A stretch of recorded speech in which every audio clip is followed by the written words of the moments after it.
Assalamualaikum Assalamualaikum warahmatullahi warahmatullahi wabarakatuh. wabarakatuh.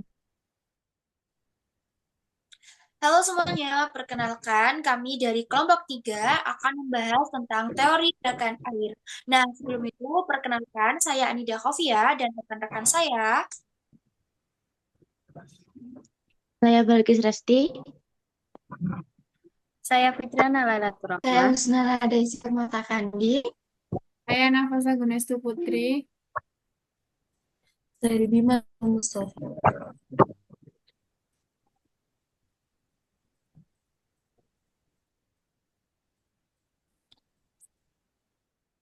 Nah, setelah itu sudah kan eh, di sini kami akan bahas teori gerakan air. Yang pertama itu adalah plasmolisis. Nah, sebelumnya kalian tahu sih apa itu plasmolisis? Plasmolisis adalah fenomena yang terjadi pada sel tumbuhan ketika air keluar dari sel akibat osmosis yang menyebabkan sel tersebut mengerut dan membran sel terlepas dari dinding sel. Nah, ini terjadi karena ketika sel tumbuhan ditempatkan dalam larutan yang memiliki konsentrasi garam atau zat terlarut yang lebih tinggi dibandingkan dengan konsentrasi dalam sel atau larutan hipertoniknya. Nah, ketika sel membran terendam dalam larutan hipertonik, air tersebut akan keluar dari vakuola dan sitoplasma sel melalui membran sel yang semi-permeable. Akibatnya, sel kehilangan tekanan turgor atau tekanan internal yang diberikan oleh cairan dalam vakuola terhadap sel, dan hal tersebut akan menyebabkan sel itu menyusut dan membran sel terpisah dari dinding selnya. Oke, next slide. Yaitu akan dijelaskan oleh rekan saya. Oke, teman-teman, selanjutnya adalah turgor. Sebelumnya, turgor adalah tekanan yang diberikan oleh cairan dalam vakuola sel tumbuhan terhadap dinding selnya. Nah, tekanan ini nanti sangat penting untuk mempertahankan bentuk dan kekuatan sel tumbuhan. Turgor ini terjadi ketika air masuk ke dalam sel melalui osmosis yang menyebabkan vakuola mengembang dan memberi tekanan ke dinding sel yang kaku. Turgor ini akan membantu sel tumbuhan untuk tetap tegak dan mendukung struktur tumbuhan secara keseluruhan. Jika turgor berkurang, maka sel bisa mengalami plasmolisis tadi, di mana sel mengecil yang bisa menyebabkan tumbuhan melayu. Sebaliknya, turgor yang optimal akan membantu tetap kokoh dan tidak mudah lemah. Jadi, dalam teori gerakan air ini, turgor merujuk pada tekanan yang dihasilkan ketika air masuk ke dalam sel tumbuhan melalui proses osmosis, di mana air nantinya akan bergerak dari larutan konsentrasi air atau larutan hipotonik, larutan dengan konsentrasi zat terlarut yang lebih tinggi di dalam sel. Air yang masuk ke dalam sel nanti akan sel tumbuhan dan memberikan tekanan pada membran sel, yang pada gilirannya akan di sel. Next.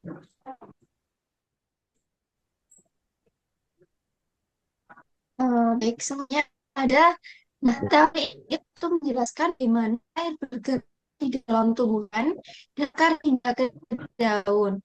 Nah, gerakan ini itu sangat penting untuk proses fotosintesis, transportasi nutrisi, dan menjaga turgor sel agar tetap berdiri dengan tegak. Selanjutnya, ada yang dinamakan hisap akar, yaitu akar tumbuhan akan menyerap air dan mineral dari tanah melalui proses osmosis. Yang kedua, ada konsentrasi zat terlarut di dalam akar akan lebih tinggi daripada di dalam tanah. Nah, sehingga itu air cenderung bergerak masuk ke dalam akar. Nah, daya kapilaritas akar juga membantu menarik air naik ke atas batang. Oke, selanjutnya akan dijelaskan oleh rekan saya.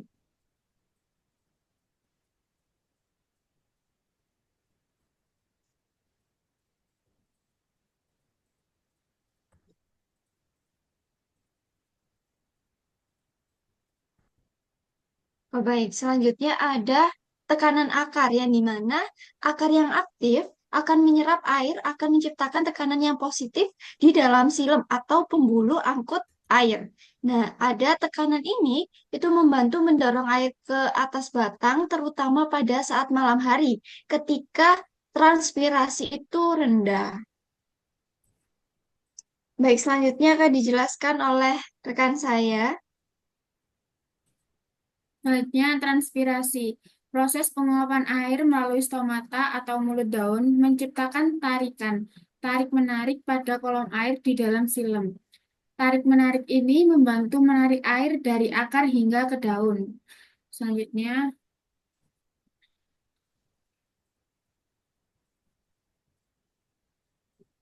akan Dan yang dijelaskan terakhir adalah faktor-faktor yang mempengaruhi gerakan air.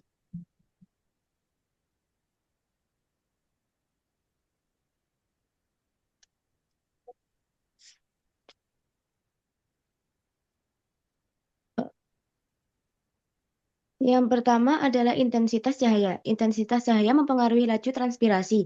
Cahaya yang tinggi akan meningkatkan transpirasi. Yang kedua, suhu. Suhu yang tinggi akan meningkatkan laju penguapan sehingga transpirasi juga meningkat. Yang ketiga, kelembapan. Kelembapan udara yang rendah akan meningkatkan laju transpirasi. Dan yang terakhir adalah angin. Angin akan membawa uap air di sekitar daun sehingga meningkatkan laju transpirasi.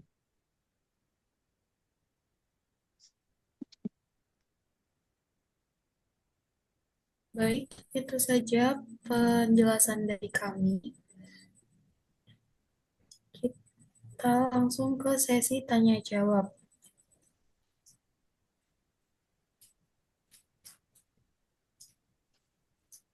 Mungkin dibacakan dulu pertanyaan-pertanyaannya apa saja. Nanti kita dijawab masing-masing ya. Ya.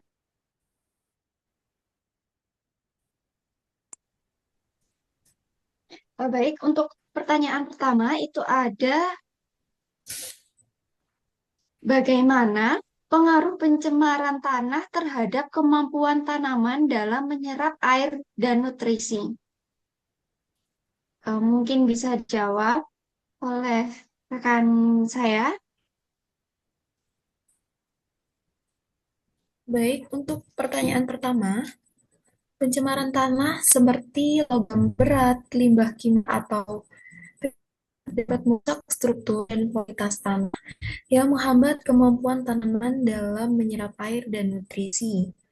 Hal ini biasanya terjadi karena perubahan pH tanah, kerusakan akar, penurunan aktivitas mikroorganisme, dan akumulasi racun zona perakaran.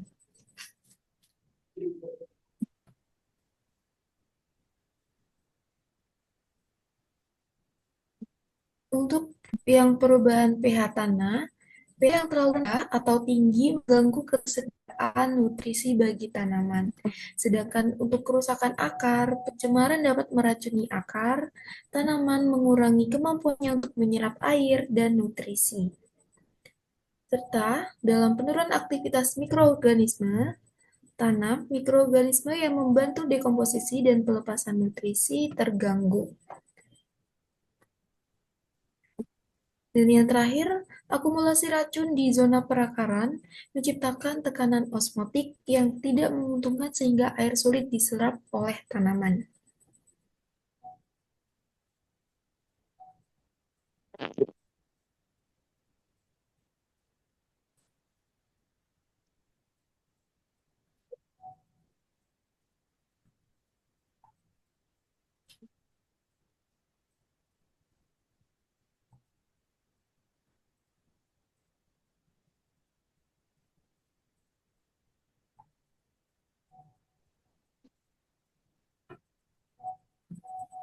Baik, kita lanjut ke pertanyaan yang kedua.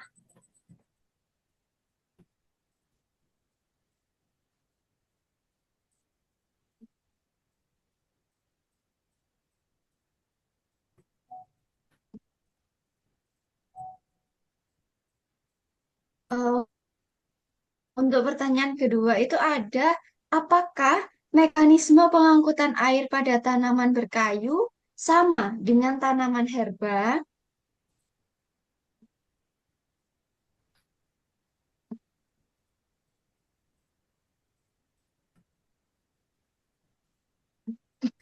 Baik, izin menjawab.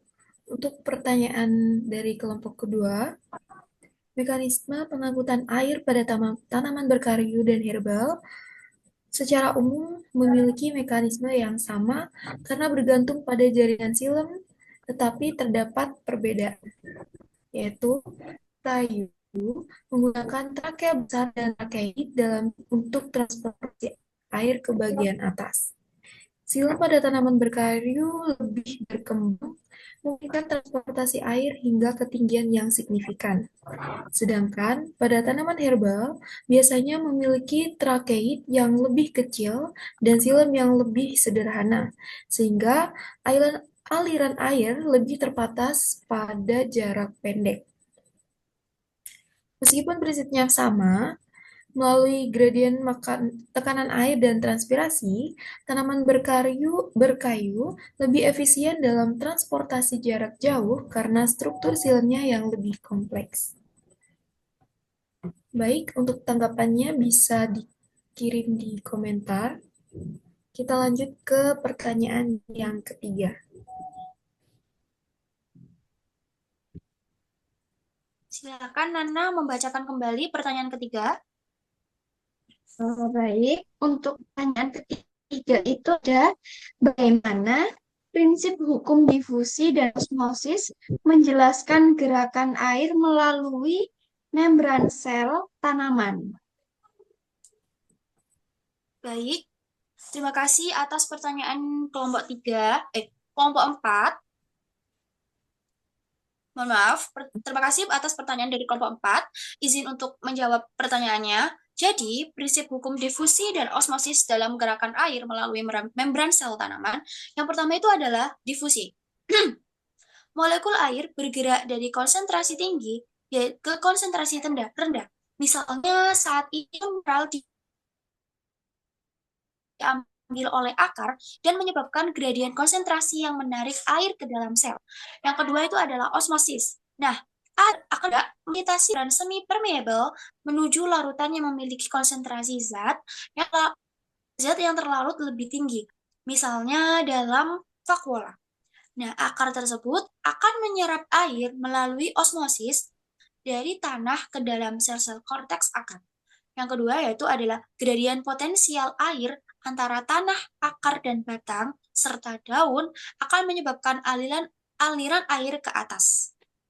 Mungkin itu jawaban dari kelompok kami. Jika ada yang perlu ditambahkan atau memberikan feedback, bisa ditulis di kolom komentar. Terima kasih. Selanjutnya mungkin next dari kelompok 5, silakan dibacakan Nana. Untuk kelompok 5 ada tanya itu apa keunggulan teori kohesi tegangan dalam menjelaskan transportasi air dibanding teori lain.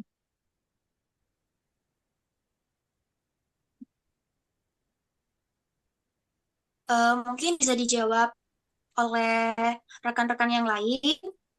Mungkin Balkis, Fitria, atau Nafa yang bisa menjawab, membantu jawab gitu. Baik, izin menjawab. Oke, silakan.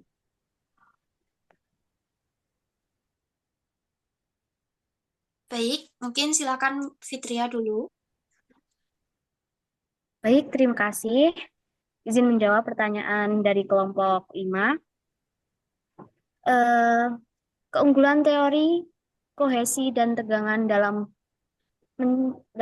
transportasi air ini, teori ini dapat menggambarkan bagaimana tekanan negatif akibat penguapan di daun itu menarik air ke atas melalui silem.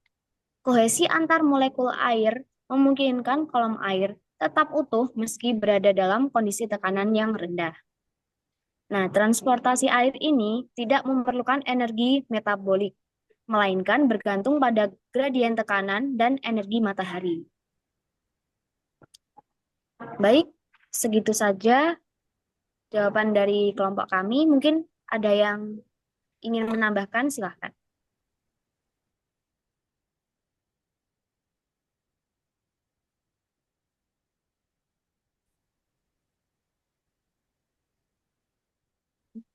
Mungkin kita lanjut untuk pertanyaan dari kelompok 6 ya.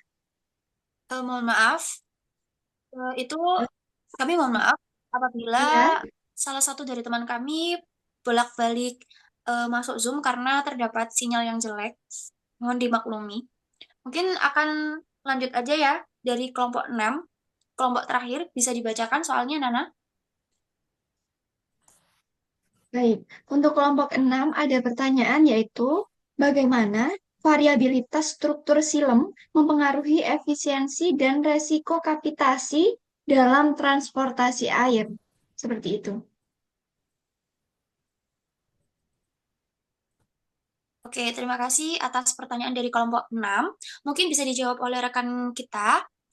Mungkin Nova atau Balkis yang bisa menjawab.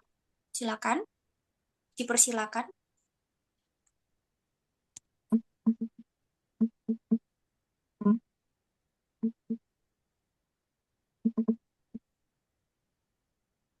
Oke, untuk pertanyaan nomor dari kelompok 6, variabilitas struktur silem dan pengaruhnya terhadap efisiensi dan resiko kapitasi. Efisiensi transportasi, diameter elemen silem yang lebih besar meningkatkan kapasitas transportasi air, tetapi mengurangi resistensi terhadap emboli. Selanjutnya, resiko kapitasi. Struktur silem yang besar lebih rentan terhadap pembentukan gelembung udara yang dapat mengganggu kontinuitas kolom air. Adaptasi. Tanaman di lingkungan kering memiliki silem yang lebih sempit untuk mengurangi resiko kapitasi. Tanaman di lingkungan basah memiliki silem yang lebih besar untuk meningkatkan efisiensi transportasi. Perubahan struktur ini memungkinkan tanaman beradaptasi dengan lingkungan mereka sambil menjaga keseimbangan antara efisiensi dan keamanan transportasi.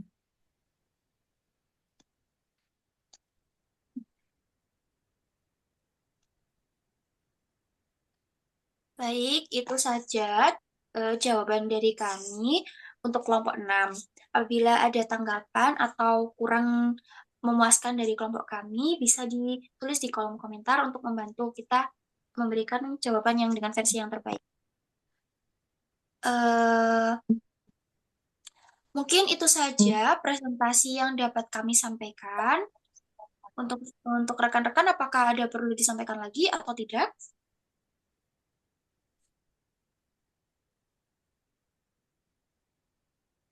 Mungkin tidak ada ya. Eh, Mungkin presentasi dari kami bisa dicukupkan. Kami minta maaf yang sebesar-besarnya apabila ada salah kata atau kurangnya informasi yang dari presentasi kami. Kami mohon maaf. Selebihnya, terima kasih dan wassalamualaikum warahmatullahi wabarakatuh. Terima kasih. Bye-bye.